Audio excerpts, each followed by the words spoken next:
ነፍሰ ጡር በምንሆን ሰዓት እርግዝናችንን የተመለከቱ የተለያዩ ትክክል ያልሆኑ ወይንም የተዛቡ መረጃዎችን ከተለያዩ ሰዎች ልንሰማ እንችላለን። ለምሳሌ የሆዳችን አቀማመጥ በመመልከት የምናሳያቸውን የእርግዝና ምልክቶች መነሻ በማድረግ የልጁ ጾታ ወንድ ነው ሴት ነው የሚለው መረጃ ሊደርሰን ይችላል። ሰላም እንደምንሰሙታችኋል። ነፃነት ነኝ ከነፃ መረጃ። ይህ ቀደም ሲል የጠቀስኩላችሁ እናቶች በእርግዝናቸው ወቅት ከሚሰሟቸው ስለ እርግዝናቸው የተዛቡ ተብለው ከተቀመጡ አመለካከቶች መካከል አንዱ ነው የሚሆነው።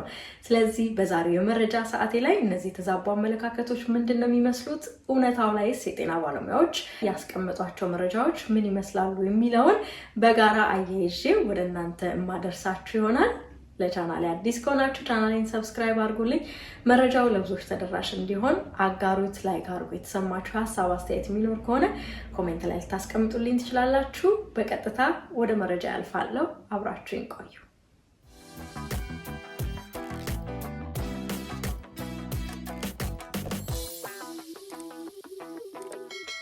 የመጀመሪያው ስለ እርግዝናችን የምንሰማው የተሳሳተ አመለካከት የሚሆነው በእርግዝናችን ወቅት የግብረ ስጋ ግንኙነት መፈጸም አንችልም ወይንም ደግሞ ለጽንሱ ጉዳት ያስከትላል የሚለው ነው የሚሆነው። እዚህ ላይ የጤና ባለሙያዎች እንደሚያስቀምጡት መረጃ ከሆነ አንዲት እናት እርግዝናዋ ጤናማ እስከሆነ ድረስ በትክክል የግብረ ስጋ ግንኙነት መፈጸም ትችላለች።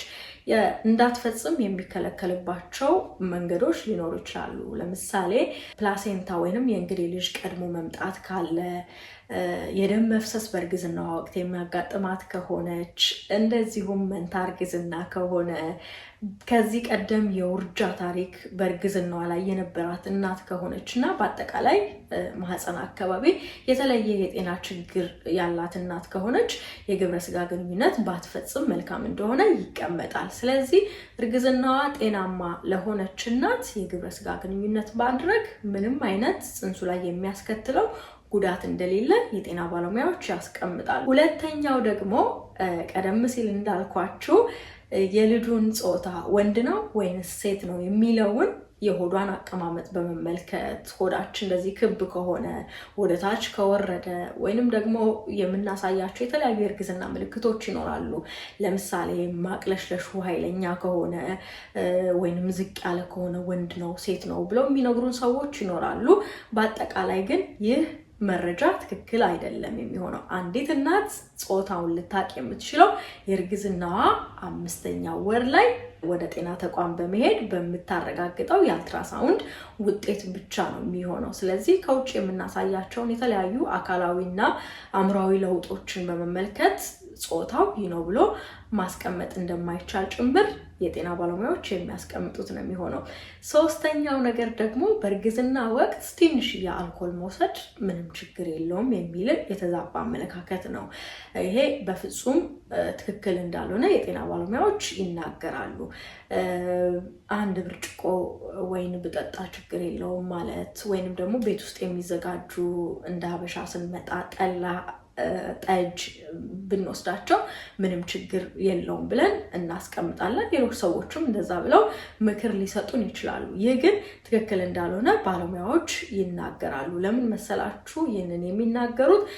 አንዲት እናት በዛ ያለ አልኮል በምትወስድ ሰዓት ምንም አይነት መጠን ያለው አልኮል በተለይ እስከ 12ኛ ሳምንት 3 ወር እስከሚሆናት ድረስ ባሉት ጊዜ አልኮል መውሰዷ ተገቢ አይሆንም። ይህም የልጁን አእምሯዊ እድገት በከፍተኛ ሁኔታ የሚጎዳው ስለሆነ እንዳትወስደው ይመክራሉ ማለት ነው። ሌላውና አራተኛው ደግሞ ከዚሁ ጋር በተያያዘ እነዚህ የሚከለከሉ ምግቦች ይኖራሉ። ለምሳሌ ጥሬ ስጋ መመገብ በእርግዝና ወቅት ችግር የለውም፣ ስለአማራት ስለሚያምራት ትንሽ የጥሬ ስጋ ብትበላ ችግር የለውም ብሎ መብላት ነው በጤና ባለሙያዎች የሚቀመጠው። ስለዚህ አንዲት እናት ካረገዘች በኋላ ጥሬ ስጋ ብቻ ሳይሆን ያልበሰሉ ከዚህ ቀደም ያጋራኋችሁ መረጃዎች ላይ የሚከለከሉ ነገሮች ምንድናቸው የሚለው ላይ ነግሬያችኋለሁ። ትንሽዬ ቢሆን ስጋ መብላት ትክክል አይደለም የሚሆነው። በአጠቃላይ ጥሬ የሆኑ ምግቦችን በእርግዝናዋ ወቅት ከገበታዋ ብታስወግድ መልካም እንደሆነ በጤና ባለሙያዎች ይቀመጣል። እዚህ ላይ እንግዲህ ጥሬ ስጋ በበላን ሰዓት የተለያዩ ፓራሳይቶች ሊመጡብን ይችላሉ። ለምሳሌ በዋናነት የሚጠቀሰው የኮሶ ትል ነው። አምስተኛው ከዚሁ ከአመጋገብ ጋር ሳልወጣ የተቀመጠው የተዛባ አመለካከት ቡና መጠጣት አይቻልም በእርግዝና ወቅት ብሎ ድፍን አድርገው የሚከለክሉን ወይንም ሐሳብ የሚነግሩን ሰዎች ሊኖሩ ይችላሉ። ይህ አመለካከት ወይ ይህ መረጃ ግን ትክክል አይደለም። በእርግዝናችን ወቅት ቡና መጠጣት እንችላለን። የበዛ በቀን ውስጥ ግን አንዲት ነፍሰ ጡር እናት ከ1 ሲኒ በዛም ካለ ከ2 ሲኒ በላይ ቡና እንዳትጠጣ ይመከራል። ለምን? በውስጡ የካፌን ይዘት ስላለው ቡና ካፌን በተዘዋዋሪ በቀን ውስጥ ከ200 ሚሊግራም በላይ ካፌ መውሰድ ስለማይገባት አንዲት ነፍሰ ጡር እናት ያንን ለማስቀረት ነው 2 ሲኒ ወይንም 1 ሲኒ ቡና ትጠጣ የሚባለው ነው እንጂ ሙሉ ለሙሉ ቡና አትጠጣም የሚል የተቀመጠ ነገር አይኖረውም። ስለዚህ ቡና መጠጣት ካሰኘን ከፈለግን የምንወድ ሰዎች ከሆንን ነፍሰ ጡር ስንሆን 1 ሲኒ ወይንም 2 ሲኒ ቡና በቀን ውስጥ መጠጣት እንደምንችል የጤና ባለሙያዎች ያስቀምጣሉ። 6ኛው ነጥባችን ደግሞ የሚሆነው በእርግዝና ወቅት የአካል ብቃት እንቅስቃሴ ማድረግ ትክክል አይደለም ወይንም ማረጋት አይገባትም ማቆም አለባት የሚለው ነው የሚሆነው። እንግዲህ ለነፍሰ ጡር ብለው የተመከሩ የተለያዩ ልንሰራቸው የምንችላቸው ቀለል ያሉ የነፍሰ ጡር የአካል ብቃት እንቅስቃሴዎች ይኖራሉ። እነዛን ማድረግ ወይንም መስራት እንደምትችል የጤና ባለሙያዎች የሚያስቀምጧቸው ናቸው። እንደውም ሰውነታችን ለምጥ ዝግጁ እንዲሆን ጤናማ ደስተኛ የሆነ የእርግዝና ጊዜ እንድናሳልፍ ከሚረዱ ነገሮች መካከል የአካል ብቃት እንቅስቃሴ ማድረግ አንደኛው ስለሆነ ያንን ብታደርግ ይመከራል። ያው ቀለል ያሉትን ለሷ ተብለው የተዘጋጁትን ብታደርጋቸው ግን መልካም እንደሆነ የጤና ባለሙያዎች ይመክራሉ ማለት ነው። 7ኛው ነጥብ ደግሞ በእርግዝናችን ወቅት የሚያጋጥመን የጧት ህመም የሚባለው አለ አይደል? በጤና ባለሙያዎች ሞርኒንግ ሲክነስ ተብሎ የሚቀመጠው ያ ጧት ብቻ የሚያጋጥም ህመም ነው ብሎ ማሰብ ነው። ትክክል አይደለም። ያ አንዲት እናት እነዚህ በጧት የሚያጋጥሟት ማስመለስ፣ ማቅለሽለሽ የመሳሰሉት ህመሞች በቀን ላይ ሊመጡ ይችላሉ፣ ማታ ላይ ሊያጋጥሟት ይችላሉ። ሰዓት የላቸውም። ያው የሚያመዝኑት ጧት ስለሚመጡ የጧት ህመሞች ተባሉ ነው እንጂ እነዚህ ማቅለሽለሽና ማስመለስ ህመሞች በየትኛውም ሰዓት ሊመጡ እንደሚችሉ ነው የተቀመጠው። ስለዚህ ይሄኛው ሌላኛው ነጥብ ይሆናል።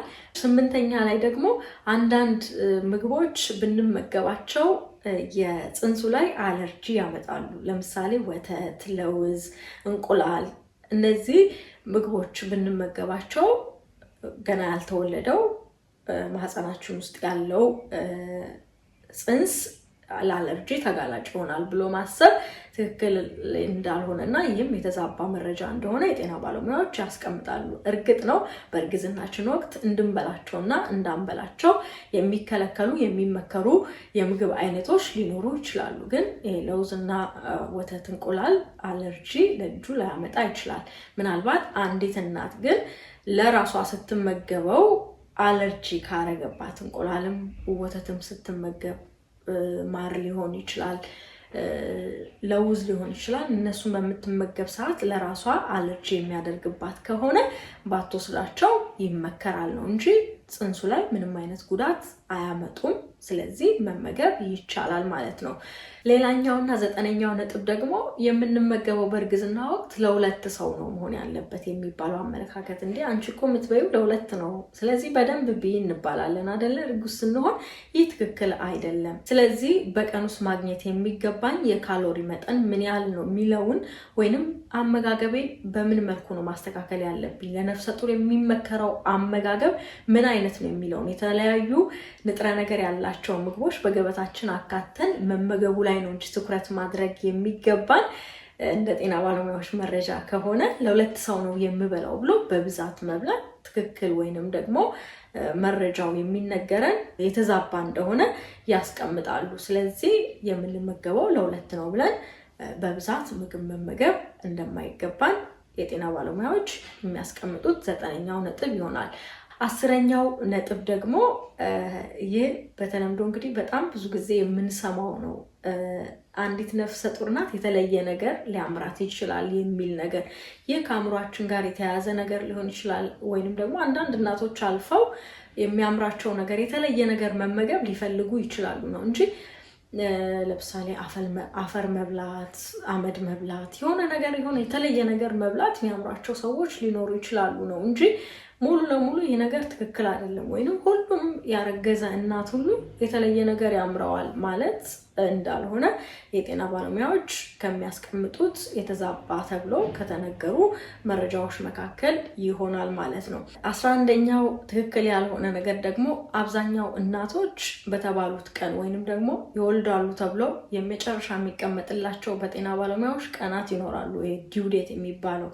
ስለዚህ ያ ትክክል ላይሆን ይችላል። በዛ ቀን አብዛኛው እናቶች ላይወልዱ ይችላሉ። አንዲት እናት ከ37 ሳምንት እስከ 42 ሳምንት ባለው ጊዜ ውስጥ ልትወልድ ትችላለች። ግን ዲው ዴት ላይ የሚወልዱ እናቶች ከ100 ህፃናቶች ውስጥ 4 ብቻ የሚሆኑት በዲው ዴታቸው ሊወልዱ ይችላሉ እንጂ ይህ ትክክል አይደለም። የተባልኩትን ቀን ጠብቄ በዛ ቀን ወልዳለሁ ብሎ መጠበቅ ትክክል እንዳልሆነ ያስቀምጣሉ። ለምን እነሱ ካልኩሌት አድርገው በዛ ቀን ሊወለድ ይችላል የሚለውን ከጽንሱ እድገት በመነሳት በአልትራሳውንድ ከሚያዩት ነጥብ መነሻ በማድረግ ሊነግሩን ይችላሉ ነው እንጂ በተባልነው ቀን የመውለዳችን አጋጣሚ በጣም ጥቂት ነው የሚሆነው። ስለዚህ ትክክለኛ የአንዲት እናት የመውለጃ ጊዜ እንደ ጤና ባለሙያዎች አስተምሮ ከሆነ ከ37 ሳምንት ጀምሮ እስከ 42ኛ ሳምንት ድረስ ሊሄድ ይችላል። 37ኛ ሳምንት ላይ ልትወልድ ትችላለች። እድገቱን ያጠናቀቀ ሙሉ ጤናማ የሆነ ልጅ ይወለዳል። 42ኛ ሳምንት ላይ ብትወልድ እንደዛው ማለት ነው። ስለዚህ በእነዚህ ኢንተርቫሎች መካከል ልጆች ሊወለዱ ይችላሉ እንጂ በተባልነው ቀን በትክክል ላንወልድ እንችላለን።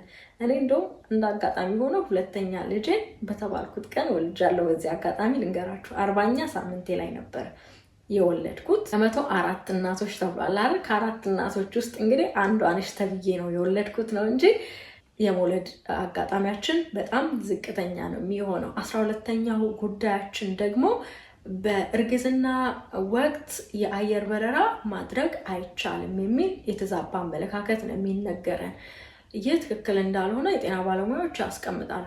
አንዲት እናት በእርግዝናዋ ጤናማ እስከሆነ ድረስ ያለችበትን ወር አይተው መብረር ትችላለች ወይንም ደግሞ መጓዝ አትችልም የሚለውን ነገር ሊወስኑላችሁ የሚችሉት የጤና ባለሙያዎች ብቻ ናቸው። ከነሱ የተጻፈ ማረጋገጫ ሰርተፍኬት እስከያዛችሁ ድረስ የመሄድ መብት አላችሁ፣ ትጓዛላችሁ። ሌላኛውና የተዛባ አስተሳሰባችን ደግሞ የሚሆነው በእርግዝናችን ወቅት ስትረሽ ማርክ ሰውነታችን ላይ ያጋጥመናል።